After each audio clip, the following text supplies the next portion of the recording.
Boa tarde, irmãos. A paz de Jesus, tudo bem? Gente, é um lugar que a gente ficou uma semana aqui, né? Não fica?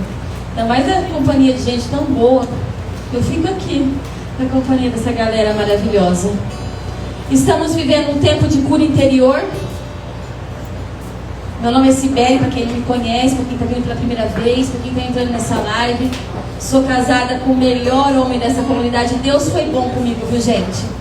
Deus foi muito bom comigo. Sou casada com o melhor José que podia ter aqui nessa comunidade. Temos 3 filhos. Estamos aqui nessa comunidade já tem um pouco mais de 20 anos, graças a Deus. Estamos aqui para aquilo que o Senhor tem preparado para nós. Estamos num tempo de cura interior.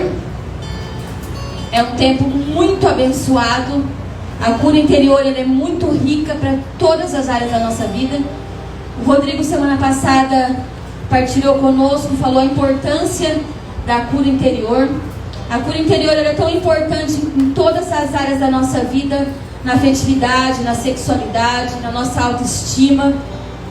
A cura interior, por exemplo, que faz a gente se aceitar do jeito que a gente é, que faz a gente ter um relacionamento com o Senhor, seja qual for o problema que estiver passando.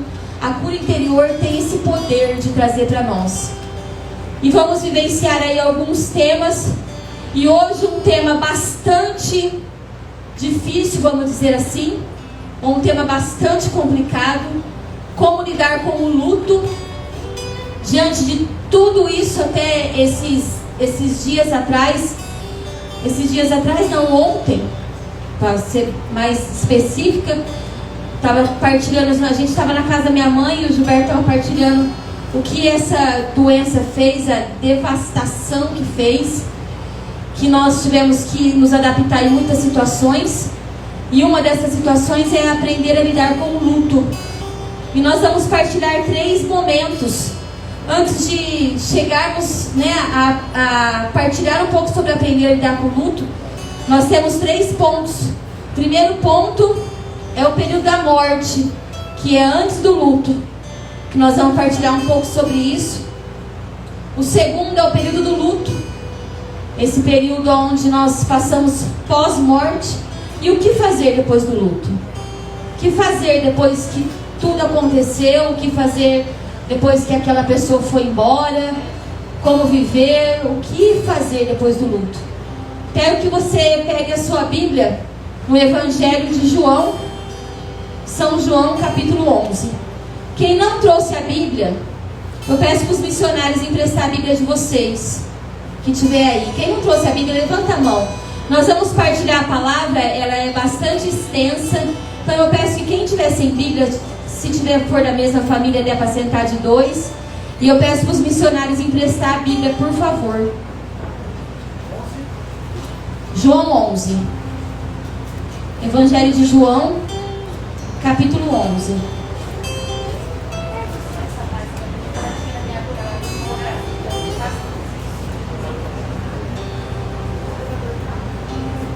Evangelho de João, capítulo 11, verso 1. Abre no Evangelho de João. Nós vamos partilhar, como a palavra ela é bem extensa, nós vamos deixar a Bíblia aberta o tempo todo, tá? É uma palavra bem conhecida e uma palavra que vai trazer muita riqueza para nós nesse tempo que nós estamos passando, que eu acredito que uma grande maioria das pessoas que estão aqui passando por esse momento de luto, vivenciando, ou alguém próximo, ou alguém que você gosta muito, ou alguém que você sofreu junto, ou alguém que você falou, nossa, eu não acredito que isso está acontecendo, não acredito que isso aconteceu. Então é uma palavra que vem nessa tarde para enriquecer a nossa espiritualidade em situação a esse tema. Evangelho de João, capítulo 11, versículo 1. Um tal de Lázaro tinha caído de cama. Ele era natural de Betânia, o povoado de Maria e de sua irmã Marta. Maria era aquela que tinha ungido o Senhor com perfume e que tinha enxugado os pés dele com os cabelos. Lázaro, que estava doente, era irmão dela. Então as irmãs mandaram a Jesus um recado que dizia: Senhor, aquele a quem amas está doente. Ouvindo o recado, Jesus disse: essa doença não é para a morte, mas é para a glória de Deus, para que o Filho de Deus seja glorificado por meio dela. Jesus amava Marta, a irmã dela, e Lázaro. Quando ouviu que ele estava doente, ficou ainda 2 dias no lugar onde ele estava. Só então disse aos discípulos: vamos outra vez à Judeia. Os discípulos contestaram: Mestre, agora há pouco os judeus queriam te apedrejar, e vais de novo para lá? Jesus respondeu: não são 12 as horas do dia? Se alguém caminha de dia, não tropeça, porque vê a luz deste mundo. Mas se alguém caminha de noite, tropeça, porque nele não há luz. Disse isso e acrescentou: o nosso amigo Lázaro adormeceu, eu vou acordá-lo. Os discípulos disseram: Senhor, se ele está dormindo, vai se salvar. Jesus se referia à morte de Lázaro, mas os discípulos pensaram que ele estivesse falando do sono natural. Então Jesus falou claramente para eles: Lázaro está morto. Eu me alegro por não teres estado lá, para que vocês acreditem agora. Agora vamos para a casa dele. Então Tomé disse aos companheiros: vamos nós também junto para morrermos com ele. Olha o medo de Tomé, né? Já que eles queriam apedrejar Jesus, mas vamos junto para morrer junto com ele. Olha só, deixa a tua Bíblia aberta que nós vamos partilhar um pouco mais dessa palavra ainda. Esse primeiro texto dessa palavra aqui vem dizer para nós, vem mostrar para nós que existe um período antes ainda do luto, que é o período da morte, que é o período onde algumas, que acredito que várias pessoas aqui tenham vivenciado isso, e ainda vivenciam, principalmente nesse tempo que estamos passando, aonde a hora a pessoa fala que tal pessoa ficou sabendo que está internado com Covid, ou o Covid porque é aquilo que estamos, vivenciando nesses 2 anos, tal pessoa ficou internado, precisou ser entubado, já nos traz um medo muito grande, que é esse período que está sendo narrado nessa primeira parte desse Evangelho de João aqui. É um período antes do luto, é um período da doença. Lá no versículo 4, diz assim, ouvindo o recado, que as meninas tinham mandado recado para ele que o irmão estava doente, ouvindo o recado, Jesus disse: essa doença não é para a morte, mas para a glória de Deus, para que o Filho de Deus seja glorificado, nela. Jesus amava Marta e a irmã dela e Lázaro. Quando ouviu que ele estava doente, ficou ainda 2 dias no lugar onde ele estava. Jesus poderia ter saído imediatamente quando ele soube que Lázaro estava doente. Ele podia ter ouvido a notícia e ter saído imediatamente. Mas ele esperou ainda 2 dias antes de sair e ir em socorro de Lázaro. Porque ele sabia que esse período de doença, que essa situação que ele já sabia que iria vivenciar com Lázaro, não era um período para a morte, e sim para a vida. A Igreja Católica nos ensina que nós precisamos estar preparados para a morte. E não só preparados, eu digo ainda, no sentido espiritual, de rezar, de confessar. Isso nós já temos que estar preparados para qualquer situação na vida, não só para a morte. Para qualquer situação que nós enfrentamos na nossa vida, educação dos filhos, problema financeiro, problema com família, nós temos que estar com o nosso rosário, nós temos que estar com o nosso jejum, nós temos que estar com a nossa confissão. essa preparação espiritual, nós não temos que ter ela só para a morte. Nós temos que ter essa preparação espiritual para a vida. A preparação espiritual que a igreja, no Catecismo da Igreja Católica, no verso 10, 14, diz para nós, essa preparação espiritual, essa preparação para a morte, não é só a preparação espiritual, mas é a preparação da família e a preparação da pessoa. Preparando essa pregação e ouvindo várias, e lendo, né, alguns livros e vendo algumas pregações, algumas, né, de padres, claro, sério.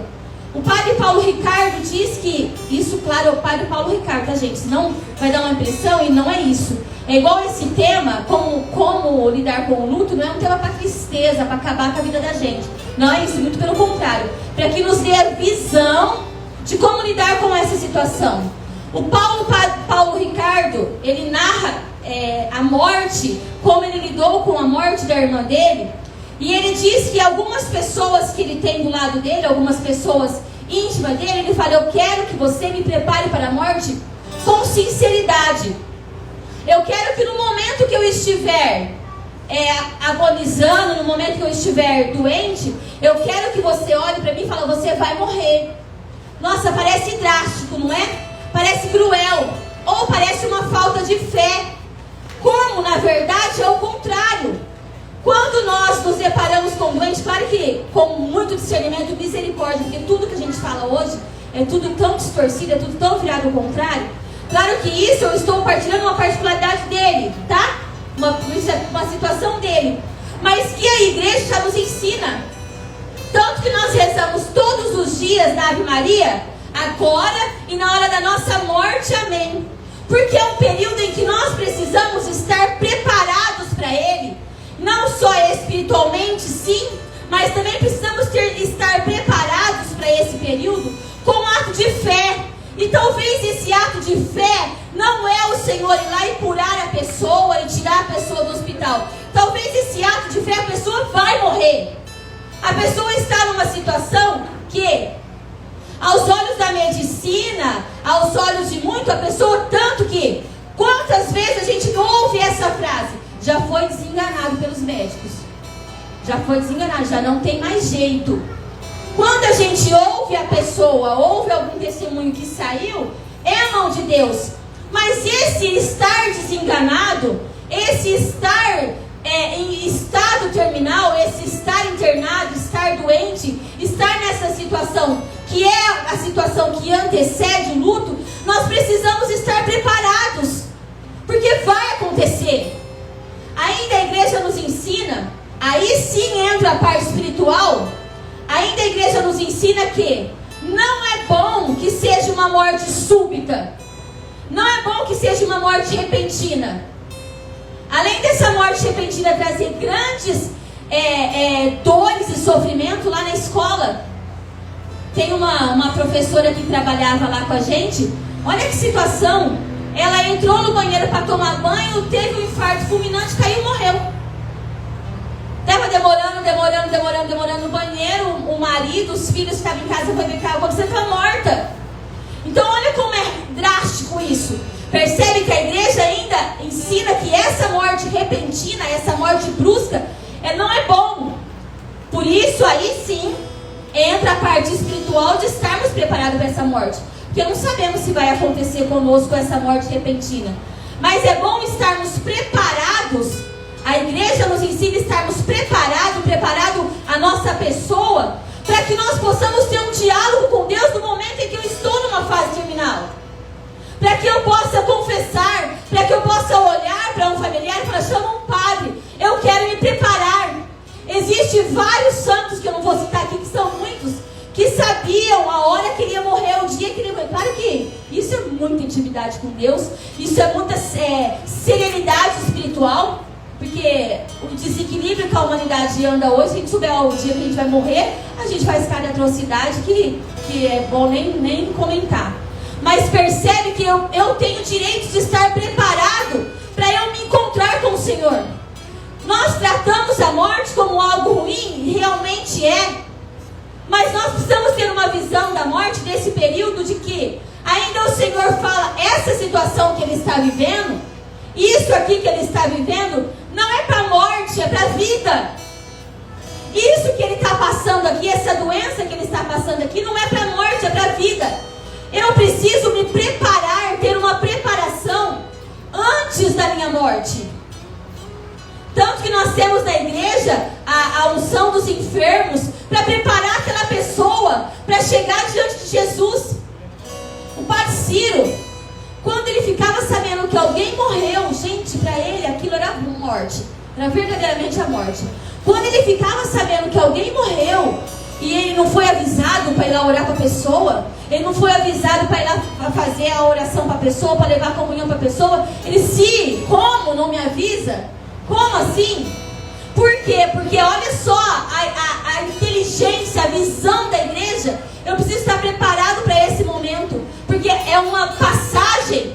Eu preciso estar preparado para essa passagem. Como que eu vou chegar até essa passagem? Pega a Bíblia aí, olha lá. No verso 5, Jesus amava Marta e Maria e Lázaro. Quando ouviu que ele estava doente, ficou ainda 2 dias no lugar que ele estava. Quer dizer, ele podia ter ido imediatamente, mas como ele sabia que necessitava dessa preparação e que essa situação não era para a morte simplesmente, sim para a vida, ele fica 2 dias ainda no lugar onde ele está. Só então disse aos discípulos: vamos outra vez para a Judéia. Os discípulos, com medo de tudo que estava acontecendo: mestre, agora há pouco os judeus queriam apedrejar e vai de novo para lá? E Jesus disse aos 12: não são 12 a hora do dia? Jesus faz isso, né? Em alguns momentos, algumas situações em que ele precisa explicar alguma coisa, ele abre um parênteses. Por exemplo, quando ele faz a parábola da casa sobre a rocha, ele está explicando uma situação, abre um parênteses, coloca a casa sobre a rocha e termina a situação que ele explica. Quando ele vai curar a filha de Jairo, ele está no caminho curando a filha de Jairo, ele abre um parênteses, cura a mulher hemorroísa e continua naquilo que ele está fazendo. Aqui ele faz isso, né? Ele abre um parênteses, não são 12 as horas do dia? Se alguém caminha de dia, não tropeça, porque vê a luz desse mundo. Mas se alguém caminha à noite, tropeça, porque nela não há luz. Disse isso e acrescentou: o nosso amigo Lázaro, olha só comigo, o nosso amigo Lázaro, ele adormeceu. Ainda essa preparação que a igreja faz, é essa preparação que Jesus está fazendo aqui. A primeiro instante, Jesus não falou para eles: Lázaro vai morrer. Não olhou para ele e falou: ele está nas últimas, ele vai morrer. Ele primeiro prepara. Lázaro adormece. Como os discípulos, e muitas vezes como nós, somos meio tapados, não enxergamos muita coisa, Jesus se refere à morte de Lázaro. Mas os discípulos pensaram que era para a morte natural. Então, Jesus fala claramente para eles: Lázaro está morto. Ele já sabe que está morto. Lázaro está morto. E eu me alegro por não estardes lá. Olha só, ele sabia todo o contexto dessa morte de Lázaro. Ele sabia toda a situação que essa morte de Lázaro iria trazer para eles. Ele sabia toda a situação que Deus precisava ser glorificado para mostrar que Ele é o Messias nessa morte. Então ele fala: eu me alegro por não estar lá. Porque todas as vezes que ele estava naquela região de Betânia, na casa de Lázaro que ele ficava. Então ele diz: eu me alegro por a gente não estar lá nesse momento, para que eu possa chegar lá e fazer a obra que Deus precisa fazer nesse povoado. Passar a mensagem que Deus precisa passar com essa morte. Existe uma mensagem na morte. Olha só. E aí ele continua: Lázaro está morto. Eu me alegro por não termos estado lá, para que vocês acreditem. Agora vamos para a casa dele. E aí eles vão para a casa de Lázaro. Continua na palavra. Esse outro trecho aqui é o período de luto. É o período pós-morte. Já passou a morte de Lázaro. O Senhor vai para lá para consolar as irmãs. Vai para lá para ver o que está acontecendo. Vai para lá para ouvir o povoado, saber como é que ele morreu, para ouvir a história. Ele estava assim, ele estava assado, falar as últimas palavras. Qual foi as últimas palavras que Lázaro falou? Para ouvir esse período, que é o período pós-morte. É o período do luto. Olha lá. Quando Jesus chegou, já havia 4 dias que Lázaro estava no túmulo. Betânia ficava perto de Jerusalém, uns 3 quilômetros apenas. Verso 19. Muitos judeus tinham ido à casa de Marta e Maria para consolar por causa do irmão. Quando Marta ouviu que Jesus estava chegando, foi ao encontro dele. Maria, porém, ficou sentada em sua casa. Aqui a gente pode prestar atenção que cada um reage de uma forma. Marta foi ao encontro de Jesus e Maria ficou em casa. Cada um vai reagir ao luto de uma forma. Olha só. Então Marta disse a Jesus: Senhor, se estivesses aqui, o meu irmão não teria morrido. Quantas vezes com os nossos mortos a gente não faz essa oração? Senhor, o Senhor pode pôr a mão. Senhor, se o Senhor estivesse aqui, ele não teria morrido. Senhor, faz alguma coisa. Senhor, faz alguma coisa com essa situação. Mas ainda agora eu sei, tudo que pedires a Deus, Ele te dará. Jesus disse: seu irmão vai ressuscitar. Olha como o luto deixa a gente confuso em algumas situações, e principalmente no relacionamento com Deus. Marta tinha acabado de falar que ela acreditava que tudo que Jesus pedisse para Deus, Ele podia fazer. E claro que aqui ela está falando do irmão. Quer dizer, você diante de uma morte, você olha para Deus e fala, se você olha para Jesus e fala, tudo que o Senhor pedir para Deus, Ele pode fazer. É claro que você está pedindo para que o Senhor ressuscite aquela pessoa, para que o Senhor faça alguma coisa, traga aquela pessoa de volta. Olha só, como que o luto deixa a gente confusa algumas vezes, ó. Mas ainda eu sei que tudo que pedires a Deus, Ele te dará. Jesus disse, seu irmão vai ressuscitar. E Marta disse, eu sei que ele vai ressuscitar no último dia. Quer dizer, ao mesmo tempo que ela sabe que tudo que Jesus pedir, Ele vai fazer, ela já olha e fala, eu sei que é para ressuscitar no último dia, mas eu queria que fosse agora, queria que fosse hoje, queria que fosse nesse momento. E Jesus continua, e Jesus disse, eu sou a ressurreição e a vida. Quem acredita em mim, mesmo que morra, viverá. E todo aquele que vive e acredita em mim, não morrerá. Não morrerá para sempre. Você acredita nisso? Ela respondeu, sim, Senhor, eu acredito que Tu és o Messias, o Filho de Deus vivo, que devia vir a esse mundo. Dito isso, Marta foi chamar a sua irmã Maria e falou com ela em voz baixa, o Mestre está aí, chamando você. Quando Maria ouviu isso, levantou depressa e foi ao encontro de Jesus. Jesus ainda não tinha entrado no povoado, mas estava no mesmo lugar onde Marta havia encontrado. Os judeus estavam com Maria na casa e a procurando consolar. Quando viram Maria se levantar e depressa em sair, foram atrás dela, pensando que ela iria ao túmulo para chorar. Então Maria foi para o lugar onde estava Jesus. Vendo, ajoelhou aos seus pés e disse. Aí ela diz a mesma coisa que a irmã disse. Aí olha só, Maria, como disse no começo do Evangelho, é aquela mesma que se ajoelhou nos pés de Jesus, lavou os seus pés com perfume, enxugou com as suas lágrimas e enxugou com os seus cabelos. Nesse momento em que Maria faz isso, olha a importância que estamos passando, que estamos vivenciando, o tempo que estamos vivenciando. Nesse momento que Maria faz isso, quando ela chora nos pés de Jesus e enxuga as suas lágrimas com o seu cabelo, de tudo aquilo que ela tinha vivenciado, da vida que ela tinha passado, dos homens a qual ela tinha andado, ela é curada interiormente naquele momento. Como ela é curada interiormente naquele momento, ela tem a mesma atitude aqui que ela tem. Se atira aos pés de Jesus. Vendo-se, jogou aos pés dele e disse, Senhor, se estivesse aqui, o meu irmão não teria morrido. Jesus viu que Maria e os judeus que iam com ela estavam chorando. Então ele conteve, olha só, ele se conteve, ficou comovido e disse, aonde vocês colocaram Lázaro? Disseram: Senhor, vem ver. Jesus começou a chorar.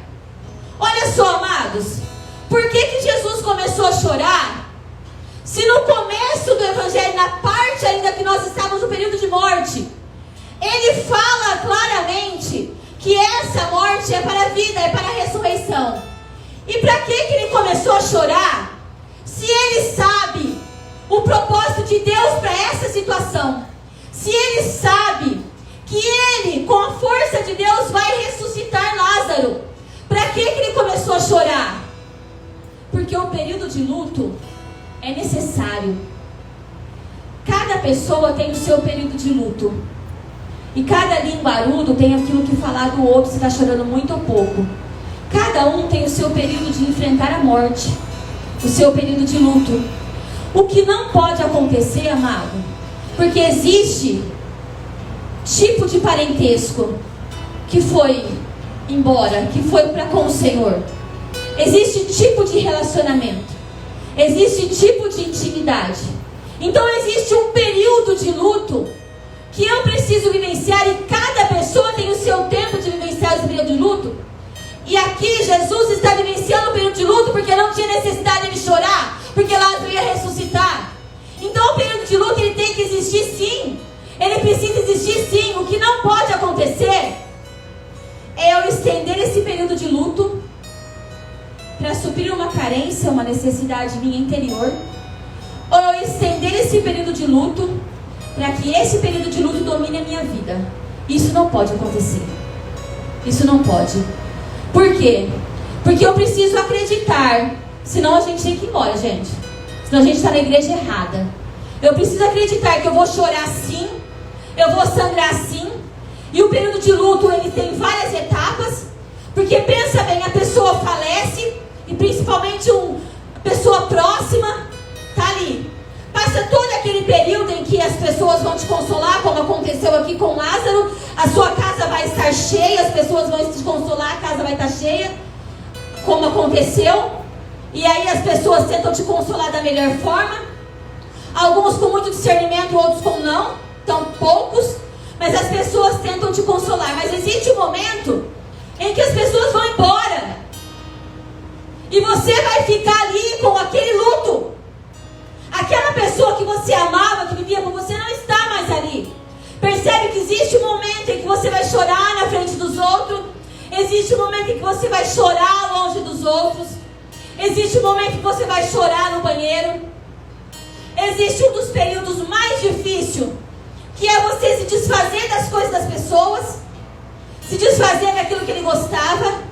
Existe um momento de peça de roupa que você não vai dar embora, porque ele gostava muito. Eu vou guardar essa peça que vai ficar comigo, eu não vou dar embora. Existe períodos de luto. O que não pode acontecer é o luto invadir a minha vida, porque aí eu passo a não viver mais, eu passo a não sonhar mais. O que não pode é eu achar que eu continuar a vivendo, continuar a sorrindo, continuar a cantando, continuar a vivendo com as pessoas que ficaram, me trazer um sentimento de culpa. Isso não pode. O que não pode é eu continuar a minha vida aqui, e qualquer festa, qualquer situação eu me negar a ir, porque eu vou estar achando, ou que vão estar achando, que eu dei graças a Deus que a pessoa morreu, ou esse tipo de coisa. Ou eu não estou me preocupando com a morte daquele que se foi, não estou me preocupando, não estou sofrendo o suficiente com o meu luto. Isso não pode acontecer. O período de luto ele existe. Jesus chorou. Jesus chora 3 vezes na palavra. Jesus, uma dessas 3 vezes é esse aqui, que ele chora. Jesus chorou por quê? Para mostrar para nós que o período de luto ele é necessário, ele é para ser vivido. Algumas situações, ontem por exemplo, o Gilberto partilhou isso. Ele foi na casa no escritório do meu cunhado. O pai do Gilberto faleceu por situações, por consequências do Covid. E ele foi na casa do meu cunhado e o carro do meu sogro estava lá. E aí ele olhou no carro dele e falou: aí dá um nó na garganta. Dá um nó. É um período de luto. Você pode viver bem, mas percebe que é um período de luto. E esse período de luto tem que ser respeitado. Cada pessoa tem o seu tempo. O que eu não posso é confundir a minha necessidade de cura interior, a minha necessidade de ser curado, a minha necessidade de ser amado, porque eu não posso pegar esse período e substituir. Porque aí passa do período de luto, aí precisa de tratamento. Porque aí eu vou me fazer de coitadinho para chamar a atenção das pessoas. Aí não é mais período de luto. Aí você precisa de acompanhamento de cura interior. Aí você precisa ser curado interiormente para que você vivencie esse período de luto até ele terminar. E às vezes um momento ou outro, talvez ele não termine. Porque aquela pessoa passou pela nossa vida. Não é uma borracha, ela não vai ser apagada. Ela transferiu para a eternidade. Você não vai esquecer o nome dela. Você não vai esquecer o cheiro dela. Você não vai esquecer o que ela falava. Quantos momentos de reunião a gente fala isso, como dizia o seu Abrão? Eu me lembro quando meu pai morreu. Quando meu pai morreu eu tinha 6 anos de idade. E minha mãe, ele era separado da minha mãe. E eu não conhecia meu pai, porque ele traiu minha mãe. E minha mãe, para feri-lo, não deixou ele ver nós. Eu tinha menos de 1 ano de idade. Então durante todo esse tempo, até os meus 6 anos, durante esses 5 anos, eu não conheci meu pai. Não conhecia, nunca tinha visto ele. E quando foi um dia, minha mãe mandou um recado para um amigo dele e falou: pode chamar o Alfredo que eu vou deixar ele ver as crianças. E ele pedia sempre, era eu e meu irmão. Pode chamar que eu vou deixar ele ver as crianças. Quando ele chegou em casa, nunca tinha visto na vida o rosto daquela pessoa. Eu estava chegando da creche, me lembro exatamente o dia. Eu estava chegando da creche, eu vou chorar. Ele me puxou e falou: vem aqui, neguinha do pai. Pai? Nunca tinha chamado ninguém de pai. Até os meus 6 anos de idade. Não convivi com o pai. Não sabia o que era isso. E ele me chamou, me abraçou. Passou um tempo, a gente passava muita dificuldade. Passou um tempo lá em casa, conversando com a minha mãe. E eu me lembro aquele dia, eu e meu irmão fomos umas 10 vezes na padaria comprar doce. E compramos doce, compramos Danone, compramos um monte de coisa, tudo aquilo que a gente nunca tinha, gente. Aquele dia eu me lembro que quase furou da distância da minha casa na padaria. E fomos voltando várias vezes, que era próximo. Meu pai veio em casa num dia, sofreu um acidente no outro dia e morreu no outro. Eu tive que passar uma vida de período de luto. Só que precisa viver. Precisa continuar. Se eu falar pra você, eu sou totalmente curada em relação a pai, não sou. Não tenho vergonha de falar isso. Passamos necessidades que talvez não precisaríamos passar. E quantas vezes acontece isso? Quantas vezes eu conversando com meu irmão, ele falar: se a gente tivesse nosso pai, a gente não tinha sido despejado. Se a gente tivesse o nosso pai, a gente não tinha passado fome. Se a gente tivesse nosso pai, não tinha sido isso, não tinha sido aquilo. Eu preciso passar o período de luto em Deus. Mas eu não posso ficar no si. Eu tenho que chorar, sofrer.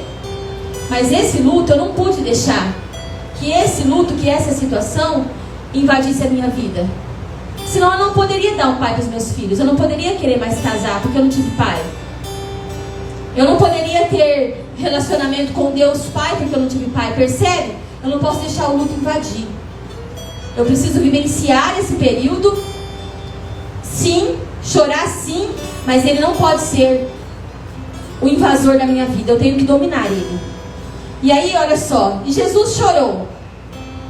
Então os judeus disseram: veja como ele o amava. Alguns deles, porém, comentaram: olha só, é aquilo que vem na nossa cabeça. Um homem que abriu os olhos do cego não poderia ter impedido que esse homem não morresse? A gente faz isso com os nossos doentes. A gente faz essa oração com os nossos mortos. Jesus, o Senhor tem o poder. O Senhor tem o poder para ressuscitar. O Senhor tem o poder para fazer. Mas muitas vezes nós enxergamos que essa morte é para a vida. Ela tem um propósito. Não é só para devastar. O Senhor não ia permitir só para devastar a nossa vida, para acabar com o nosso coração. Ela tem um propósito. Olha só. Aqui tem um período, aonde é o grande período. Aonde é o período que nós, como católicos, como os cristãos, é o período que nós temos que ter na nossa alma todos os dias. É o período que tem que nos mover. É o período que tem que falar, não, eu vou chorar aqui, vou viver o meu luto, mas eu vou encontrar com essa pessoa. Eu vou olhar nos olhos dela. É o período mais lindo da palavra, que é o período da vida. É o período da ressurreição. É o período onde o Senhor nos permite, com a sua ressurreição, nos permite viver esse período. É o período aonde fala que, ó morte, aonde santos falam, ó morte, onde está a sua vitória? Onde está a sua vitória? Esse é o período que o Senhor trouxe para nós, com a maior prova de amor que Ele podia dar. Não só na ressurreição, mas como também na Eucaristia. É um período onde o Senhor vem falar para nós que Ele não cansa de ficar do nosso lado. E que Ele quer ficar do nosso lado. Que Ele quer estar presente na nossa vida. Que Ele quer estar presente, seja na dor, seja no luto, seja no período da morte, seja o que for. Que Ele quer estar presente na nossa vida. Que Ele deseja estar presente na nossa vida. É o período onde Ele olha e fala: Jesus conteve-se de novo, engoliu o choro, segurou as lágrimas, chegou ao túmulo. Era uma gruta fechada com uma pedra. Jesus falou: tirem a pedra. Marta, a irmã do falecido, olha a Marta de novo, disse: Senhor, já cheira mal, faz 4 dias. Jesus disse: eu já não te falei que se você acreditar, você verá a glória de Deus? Então tiraram a pedra. Jesus levantou os olhos ao alto e disse: Pai, eu te dou graças, porque me ouvistes. Eu sei que sempre me ouves, mas eu falo por causa dessas pessoas que me rodeiam, para que acreditem que tu me enviaste. Dizendo isso, gritou bem forte: Lázaro, sai para fora. O morto saiu. Tinha os braços e as pernas amarrados com panos e o rosto coberto com um sudário. Jesus disse aos presentes: desamarrem e deixe que ele ande. Esse é o período aonde nós precisamos acreditar com a nossa alma.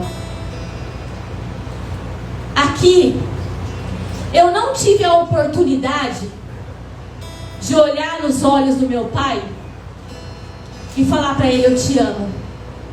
Eu não tive a oportunidade de sentir o cheiro dele. Eu não tive a oportunidade de levar uma surra dele. Eu não tive a oportunidade de dormir nos braços dele. Eu não tive a oportunidade de pedir bênção para ele. Mas esse período é o que enche o meu coração de alegria. É o que faz eu vivenciar aquilo que a igreja me pede com as minhas limitações. Porque lá não existe dor. E eu vou chegar e vou falar para ele: benção, Pai. Eu esperei a minha vida inteira por esse momento. Eu vou chegar e falar para ele, olhar nos olhos dele e falar benção. E dar um abraço nele, que eu não tive a oportunidade de dar aqui. Esse período é o período que faz a gente vencer o luto. Esse período é o período que enche o nosso coração de alegria. Esse período da ressurreição é o período que faz a gente acreditar com a nossa alma que morrer não é o fim. Que morrer não é o fim. E que nós teremos a oportunidade de olhar nos olhos dos nossos. Aquele que você tem saudade, aquele que você ouve a voz, aquele que você sente o cheiro, e falar: eu esperei para te encontrar. Eu esperei por esse período. Eu esperei por esse momento.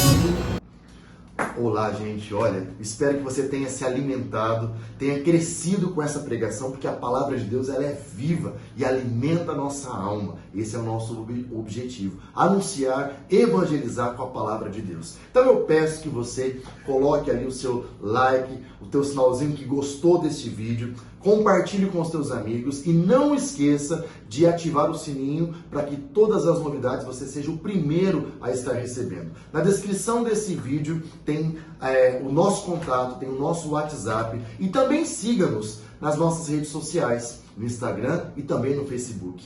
O meu desejo em nome de toda a comunidade católica na Fraterna é que você seja abençoado e fonte de bênção. Deus abençoe, obrigado.